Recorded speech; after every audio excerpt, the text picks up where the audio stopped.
News 14 today आज आपको एक ऐसी खबर से रूबरू कराने वाला है जिसको देखकर और सुनकर आप भी चौंक जाएंगे। जी हां, आप मेरे पीछे जो देख रहे हैं, यहां पर एक बाबा जिनका नाम हीरानाथ है और वो 41 दिन की इस गर्मी में और इस आग के बीच में बैठकर तपस्या कर रहे हैं। इस आग के बीच में नहीं बल्कि जो उनके सिर पर रखा गया है वहाँ पर भी आग जल रही है और इस आग के बीच में भरी गर्मी में बैठकर वो तपस्या कर रहे हैं। ये तपस्या क्यों की जा रही है और सहारनपुर के बीतिया गांव में ये तपस्या की जा रही है।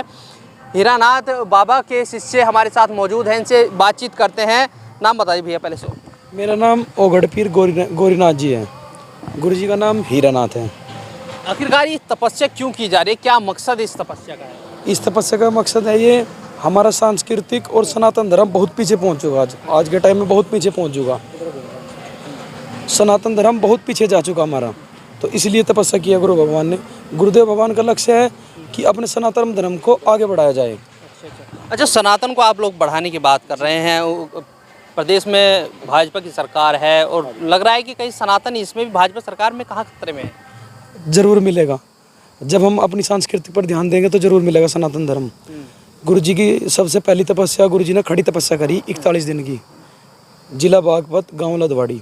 फिर गुरु जी ने शामली जिले में खड़ी तपस्या करी गुरु जी ने 12 साल 84 दिन की कसीरवा कला में। फिर उसके बाद गुरु जी ने खड़ी तपस्या करी 12 साल की कंडेला गांव में, जिला शामली। फिर उसके बाद गुरु जी अल्लनपुर घाट आ गए सहारनपुर जिले में। वहाँ गुरु जी ने 5 साल लगातार इसी तरह धुनों की तपस्या करी। 108 धुनों की, 109 धुनों की, 360 धुनों की और 9 धुनों की तपस्या करी। फिर जी गुरु जी ने नवाजपुर चले गए। नवाजपुर में 2 साल तपस्या करी। वहाँ 9 नाथ 84 सिद्धों की तपस्या करी और 64 योगिनियों की। अब यहाँ बीतिया गांव में आ गए सहारनपुर जिले में। अब यहाँ पे गुरु जी ने 64 योगिनी 10 महाविद्याओं धुनों की तपस्या करी। अच्छा, किस किस तरह की तपस्या बाबा जी का? गुरु जी धुनों की तपस्या, गर्भ तपस्या और जलधारा की तपस्या और मौन व्रत, इस तरह की तपस्या करते हैं गुरु जी। अच्छा, इन तपस्या को करने का तरीका क्या होता है, किस तरीके से तपस्या है? ये जेठ की दोपहरी में गुरु जी 12 बजे से 2:30 बजे तक इतनी कड़ाके की धूप में और ऊपर से बहुत ज़्यादा गर्मी, तापमान भी अंदर का 50-60 तक पहुंच जाता है, उसमें गुरु जी 2.5 घंटे तक बैठ तक तपस्या करते हैं। अच्छा, जो ये धुने लगाए गए, कितने धुने लगाए गए? और इनमें हम देख रहे हैं कि उपले जो इसमें लगाए गए, काफ़ी संख्या में उपले भी लगाए गए। 32 कोसों से हमने शुरुआत करी थी। 17 तारीख से तपस्या शुरू हुई थी और ये 27 तारीख को संपूर्ण है। 27 तारीख को भंडारा होगा और मंदिर का शिलान्यास होगा। और जी ये 74 धुनी लगी हुई हैं। इसमें एक गोसा रोज प्रतिदिन बढ़ता है। आज 70 गोसे हो चुके हैं जी। एक धुने में 70 गोसे हो चुके हैं डेली। अच्छा, बताया जा रहा है कि यहाँ इस तपस्या जब खत्म हो जाएगी तो मंदिर का भी निर्माण होगा, तो किस तरीके का मंदिर बनाया जाएगा? 27 तारीख को भंडारा होगा और भंडारे में मंदिर का शिलान्यास होगा। जो मंदिर भव्य मंदिर बनने जा रहा वो हमारे पूरा एक वर्ल्ड का विश्व सौगात रहेगी। आज से लगभग 1000 वर्ष पहले 1313 ईस्वी में देवपाल गुर्जर ने 64 योगिनियों का मंदिर बनवाया था मध्य प्रदेश में जी, मोरना जिला, उड़ीसा में मोरना जिले में जी। और वो हमारे मुगलों ने खंडित कर दिया। मुगलों ने खंडित कर दिया जी। वो हमारे पूरे भारत में 4 मंदिर हैं 64 योगिनी माताओं के, लेकिन सारे के सारे मुगलों ने खंडित कर रखे हैं वो। अब 1000 वर्ष बाद अब दोबारा 64 योगिनियों की स्थापना होगी। हमारा सांस्कृतिक ये सनातन धर्म बहुत पीछे चला गया।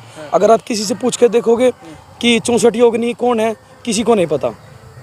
अब दोबारा इनको चेताया जाएगा 64 योगिनियों को, और इन 64 योगिनियों का हमारे शरीर में वास होता है। और जी जो भव्य मंदिर का निर्माण होगा उस मंदिर में 9 नाथ 84 सिद्ध, 64 योगिनी, 8 भैरव, 12 ज्योतिर्लिंग और 10 महाविद्याएं, इन सब मूर्तियों की स्थापना होगी। मतलब कि जो यहाँ पर मंदिर बनाया जाएगा वो दुनिया भर में पहचान रखेगा? हाँ जी, पूरे वर्ल्ड विश्व में पहचान रखेगा जी वो जी।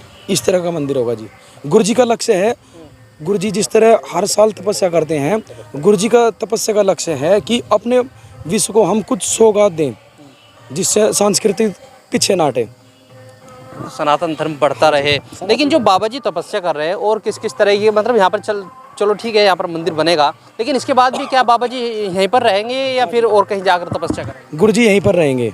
गुरु जी यहीं पर रहेंगे। मंदिर का शिलान्यास होगा, मंदिर संपूर्णता की तरफ जाएगा और फिर बाद में जब 9 नाथ 84 सिद्ध, 64 योगिनी, इन सब की स्थापना हो जाएगी तो आखिरी में भंडारा होगा। फिर बड़ा विशाल भंडारा होगा। और अब ये दोनों की तपस्या चल रही है जो आपके सामने। फिर इसी तरह गुरु जी की दिसंबर में जलधारा की तपस्या शुरू होगी। हाँ, जलधारा की तपस्या आप बता रहे, वो किस तरीके से होती है, किस समय होती है? वो जलधारा की तपस्या ऐसी होती है कि 25 दिसंबर से शुरू होगी। शाम के टाइम 7 बजे आरती पूजा करके 109 घड़े भर के रख दिए जाएंगे जी। और रात्रि में 2 बजे स्नान करके उन 109 घड़ों में स्नान करना जी, लगभग 2 बजे से सुबह 4 बजे तक जी। मतलब बड़ी सर्दी में वो तपस्या होगी। बड़ी सर्दी में तपस्या होगी जी, रात को 2 बजे से सुबह 4 बजे तक। उसका क्या मकसद रहेगा? उसका मकसद ये है, जिस तरह धुनों की तपस्या होती है और इसी तरह वो जलधारा की तपस्या। साधु का क्रम है योग का जी। साधु होता है त्यागी पुरुष, और गृहस्थी अपना नियम पे। ये जी जिस तरीके से यहाँ पर मंदिर का बता रहे हैं आप निर्माण होगा, लेकिन जो भूमि है वो कैसे है? मतलब आप लोगों ने खरीदी है या किसी ने दान दी है? जी खरीदी हुई है। कितने बीघे में? मतलब 6 बीघे के करीब में जी। जी, और आगे मंदिर का पैसकार जितना बड़ा होगा और उतनी बढ़ती रहेगी जगह। अच्छा, यहाँ आसपास के गांव के लोग भी आ रहे होंगे बाबा जी की तपस्या को देखने के लिए? जी, आसपास के गांव का बहुत बढ़िया, बहुत अच्छा चल रहा है प्रोग्राम। बहुत अच्छे भाव हैं आसपास के गांव। यहाँ हमारे यहाँ कम से कम काफ़ी गांव लगते हैं, तो उनका सहयोग बहुत अच्छा चल रहा है। उनकी भी सबकी यही कामना है कि गुरुजी यहाँ मंदिर बनाए, और ऐसा भव्य मंदिर कहीं देखने को नहीं मिलेगा आपको। अभी आप गुरुजी के तपस्या में उठने का टाइम हो रहा है थोड़ी देर में जी, तो उसके बाद में आप मंदिर के दर्शन कराना सभी को। अच्छा, बात करें जिस तरीके से बाबा जी अब तपस्या कर रहे हैं, तपस्या के बाद बाबा जी उठ जाएंगे, लेकिन ये 2.5 घंटे की आप तपस्या बता रहे हैं, इसमें बाबा खान पीन कैसे रहता है? गुरु जी का खान पीन कुछ नहीं, तब जब तपस्या में बैठ जाएंगे उसके बाद खाना पीना कुछ नहीं, बस शाम के टाइम 1 गिलास दूध और वगैरह कुछ नहीं, बस फला। हाँ जी, फलाहारी, बस फलाहारी। हाँ जी, कुछ फला ले लेते हैं सुबह या शाम के टाइम, बस 1 गिलास दूध। अगर सुबह के टाइम कुछ खाया जाए तो वो दोपहर तक तपस्या में बैठने के बाद में उबल जाता है, तो इसलिए कुछ नहीं खाते। अच्छा, अगर बात करें बाबा जी तपस्या कर रहे हैं, जल वाली आपने तपस्या बताई, अग्नि वाली, और भी किस तरह की तपस्या की है बाबा ने? गुरु जी ने गर्भ तपस्या की है। अच्छा, वो कैसे होती है? नारायणा गांव में, समालका जिले में जी, पानीपत जिले में गुरु जी ने 21 दिन की गुरु जी ने गर्भ तपस्या करी जी। वहाँ 10 फुट गड्ढा खोद के नीचे, और जी 5 फुट की चौड़ाई करके गड्ढे की, तो उसमें गुरु जी ने 21 दिन तक गर्भ तपस्या की है, अंजल त्याग के। कम से कम उसकी 15-20 दिन पहले गुरु जी ने अंजल त्याग दिया, और 21 दिन तक गुरु जी ने उस गड्ढे में बैठ के एक भजन किया। अच्छा, उस तपस्या का मकसद क्या था? उस तपस्या का मकसद होता है कि गर्भ जो अपनी अग्नि 5 तत्वों से पुतला बना हुआ है, 5 तत्व से पुतला बना हुआ, अग्नि तत्व, जल तत्व, वायु तत्व, आकाश तत्व, भूमि तत्व। वो भूमि तत्व की तपस्या थी वो। देखिए, ये हमने आपको दिखाया बीतिया गांव में, सहारनपुर के बीतिया गांव में बाबा बैठे हैं हीरानाथ और तपस्या कर रहे हैं। 41 दिन की ये तपस्या है और 37 दिन इस तपस्या को हो चुके हैं, मतलब कि 4 दिन इस तपस्या के बचे हैं। और ये धुने हैं यहाँ पर लगाए गए हैं, आग जल रही है और भरी गर्मी में बाबा तपस्या कर रहे हैं। और इस तपस्या पूरी होने के बाद यहाँ पर एक ऐसा मंदिर बनेगा जो पूरी दुनिया में अपनी पहचान रखेगा। उसके बाद हम आपको बाबा जब तपस्या से उठेंगे और रूबरू आपको कराएंगे हीरानाथ बाबा से, और बाबा क्या कहते हैं उस वीडियो में आप ये भी ज़रूर देखिए। और बाबा किस तरीके से तपस्या कर रहे हैं, कितने सालों से कर रहे हैं, बाबा की खुद उन्हीं की ज़ुबानी सुनिएगा। अगर आप ये खबर फेसबुक पर देख रहे हैं तो वीडियो को लाइक करके पेज को फॉलो करें। इसके अलावा अगर आप इस खबर से यूट्यूब के जरिए जुड़े हैं तो चैनल को सब्सक्राइब करके बेल आइकन दबाना बिल्कुल ना भूलें। नमस्कार।